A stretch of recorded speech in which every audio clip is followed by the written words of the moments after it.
Эми адам тиричилик кылыш керек да, уже окууну бүтүп калдык. 22-23-тө бүтөбүз, бүтүп калдык.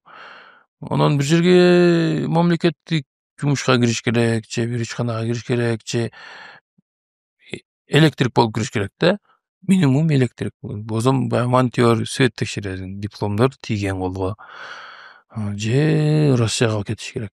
Айылга барыш уже западлы да. Кайра окууну бүткөзүң, дипломду алып айылга барыш болбойт да, уят да дейм мен. Ушунча шаарда окудум, 5 жыл окудум деп кайра барып эмне кылам?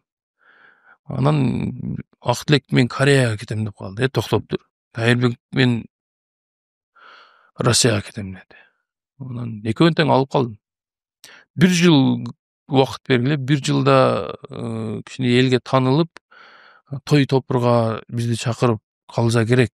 Эгер чакырбай калса 1 жыл жеп болот деп аларды суранып алып калып, анан 7-сезондон баштап ойной баштадык да.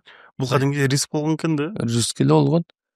Кетип калса дагы башка команда чогултуп алар менен чогуу иштешкенге менде деле болбой калат эле да.